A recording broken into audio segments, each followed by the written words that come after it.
Welcome, ladies and gentlemen, to another exciting episode of This Is Our Life. This video is specifically for Mr. John Hanson concerning the 320, I was about to say the 322nd, the 329th Transportation Company.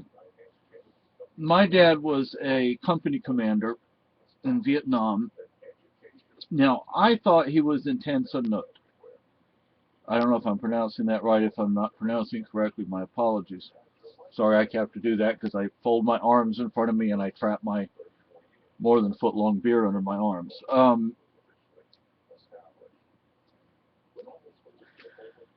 Let's see. I believe in Vietnam he was the second logistical command, and I think he was with Marine Maintenance. What was that, Maggie? He meowed and she was. That's my wife over there and one of our cats in my lap. Anyway, so he was, I think he was with Marine Maintenance. In Vietnam, I believe he was second logistical command, and on Okinawa, I believe he was first logistical command. His rank before Vietnam and after leaving Vietnam was that of Major. United States Army Reserves, active. He was active reserves. You know, he was one of the guys that went in every day just like he was regular Army. He just was technically in the reserves. There was reasons for that, but I don't know what those reasons were. I understand there are pros and cons to having your career go in that direction. Now, when he first went into the U.S. Army, let me back up, because maybe something I say might spark something in somebody's mind. Oh, yeah, I remember that guy. First of all, he was Canadian. During Vietnam, you know, everybody was going to Canada to keep from going to Vietnam. Well, actually, my dad came to the United States long before Vietnam. But, you know, so my dad kind of did the opposite thing. My wife's father, it was unique because he was in the United States Army Air Corps during World War II. That was pretty cool. He was an MP, right? Yeah. Yeah, my wife's dad was an MP in the United States Army Air Corps. He served for a while as a medic. And before that as a medic. But that didn't work out. But let's see, my dad was from Victoria, British Columbia, Canada, and he was Canadian Merchant Navy in World War II at the end of the war. Like Audie Murphy, my dad went in to the service at age 16. A lot of people say, well, your dad was too young to serve in World War II. Oh, really? Audie Murphy was too young, but he did it, didn't he? And Audie Murphy got a Medal of Honor. Of course, my dad didn't get anything like that. I think his highest award, actually, you can see the flag up there. Well, my dad went for the Civil Conservation Corps right into the Army. Because when they ended one program, he went to another one just to keep basically to keep a pension project money, yeah. But I think his highest medal was a Bronze Star. Somebody once told me that all officers in Vietnam, unless they really screwed up, received a Bronze Star. So, but my father resigned his commission after Vietnam. He stayed in the Army. He just resigned his commission. He got busted down to warrant officer when he resigned. I mean, he wasn't going to be an officer anymore. They wouldn't let him when he wanted to go back regular, whatever, regular. I mean, when he wanted to go back active reserves, because after Vietnam he went inactive reserves, and he didn't like it anymore. He wasn't willing to send people to die for bullshit. Yeah, and he wanted to go back to active reserves, and he did, but they wouldn't give him his commission back. Stupid. Yeah. So now, the way my dad got his commission, he came to the United States during the Korean War. And he joined the United States Army 6th Infantry Division, Fox Company. Sorry, I don't have any pictures or anything. I had stuff like that. lost in the fire a few years ago, so I have nothing. I don't even know how to request from the military, like, yeah, an official picture, because there is a picture from Vietnam I wish I had a copy of. Now, I don't have it, but then again, my dad wrote the names of the three, him and the two other people on the back of it. There was a captain, that was the company commander, then my dad, who was a major, and then when my dad left, a captain took over. So I know, like a captain to a major back down to a captain. I'm like, huh. No. Anyway, from what I've seen, what I've seen Get out of online, there. there's something in there. Well, too bad. Sometimes majors will get a company command Ouch. because of special circumstances. Like the company is doing something special. Yeah. And I have slides of my dad in Vietnam. He's taking off on helicopters and hanging out with special forces guys, and I'm like, what were you really doing over there, Dad? I mean, seriously. That's Tan Son Nhut. It's an air base, but you're in the but you're heavy boats. Now, before he went to Vietnam, we went up to Canada to visit his family because my granddad was sick. And my granddad had served in the Canadian Navy in World War II. My Uncle Alf had served Canadian Navy in World War II. My Uncle Alf was married to my dad's sister. My Uncle Alf's youngest brother was in the RAF and was shot down over Germany. Didn't come back. On Okinawa, our chaplain was Mr. Stanford, who was on Okinawa during the Battle for Okinawa, 20, 25 years before. And he goes from being, just a low-ranking NCO to 20 years later, he's an officer in the same place. But, yeah, my dad, I know he was at Fort Eustis at one point. No, I don't know. I have no idea when he was at Fort Eustis. I have a feeling he was never there for any length of time. He may have gone in and done some work and left. I don't know. But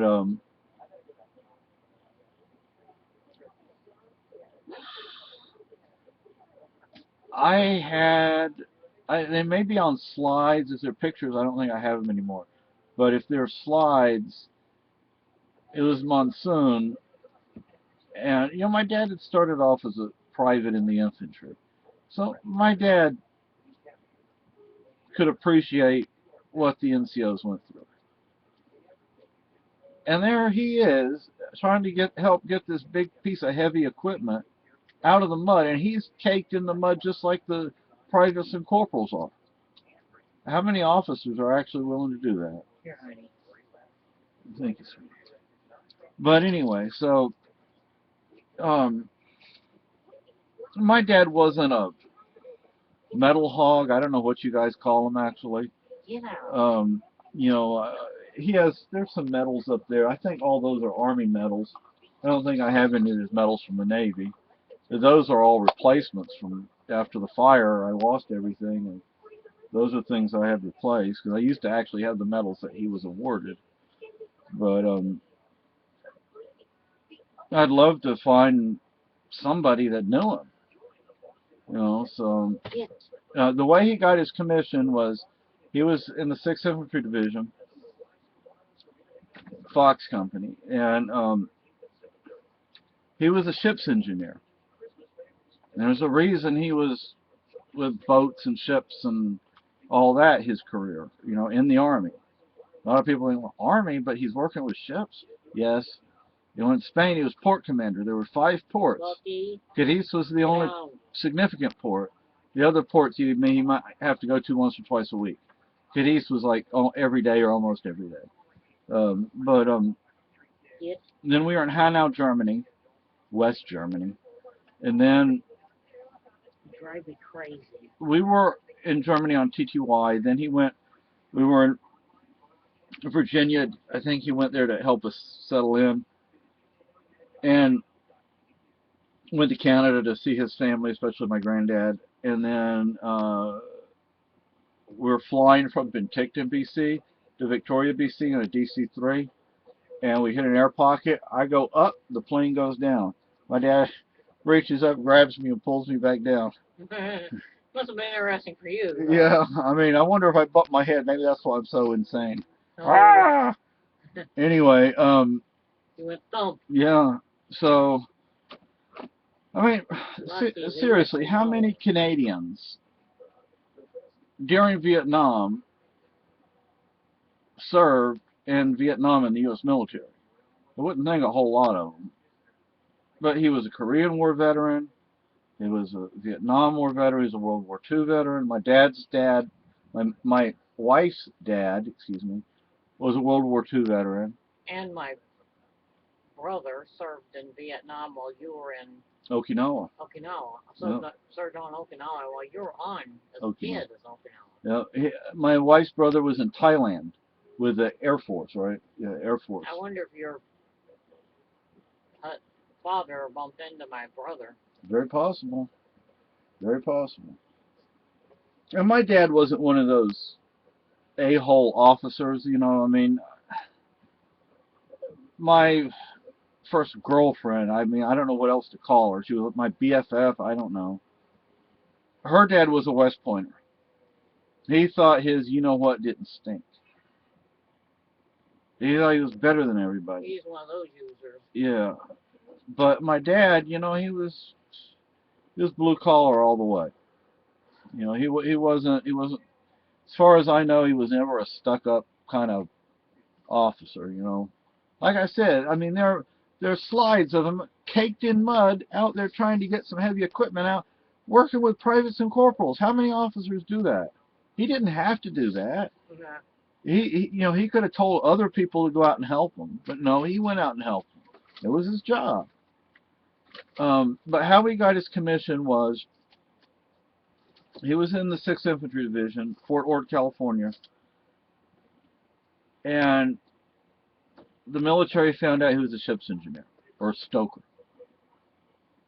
And they said, boy, why don't you tell us? You had your ticket as an engineer. And he said, well, sir, I feel the best jobs should go to people who were born in the United States and not to immigrants. And the military told him, we don't care what you think or how you feel. When we tell you to tell us something, you tell us. I think he learned from that, you know, hey, they're going to find out sooner or later, so I might as well just tell them from the get-go. And so he was transferred into the Navy with a commission, and he served in the Navy for a while. I don't know how long.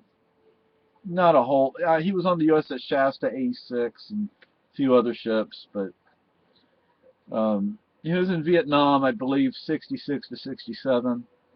I think it was January to January. But I don't know. My dad died in 1982 on his birthday. 4/4/29, 4/4/82. He was young. I mean, basically the age my wife and I are at. I mean, that's pretty young. But anyway, I don't know. If you look on my page, there are pictures of him. There are no pictures of him in Vietnam, but there are there. I don't think there are. But there are pictures of him, and I don't know, maybe you'll recognize him. My cousins and aunties and everybody say, "Oh, you look like him." Okay, I appreciate that, but I don't see the resemblance. But and sorry about the lighting, but that'll be taken care of sooner or later. But anyway, yeah, I don't know what else to tell you. I don't know what else to say. His name was James Connor, Connor, rank of major, born 4/4/29, Victoria, British Columbia, Canada, died 4/4/82, Madigan Army Hospital up near Seattle, I believe it is. And He was with heavy boats. He had been stationed in Florida during the Cuban Missile Crisis. He was a commander of a huge landing craft, one you put tanks on. I have seen pictures of it, the slides of them. I mean, they were ready. You know, they were ready to go. They were out there on the beaches. They were ready to go. If Kennedy would have ordered the invasion of Cuba, then oh It boy, would have been had. yeah, my dad wouldn't have come back, and I wouldn't be here because that was before I was born. But my mother was from North Carolina, rural North Carolina, a little town called Aurora. There were 500 people in the town then. There are 500 people in the town today.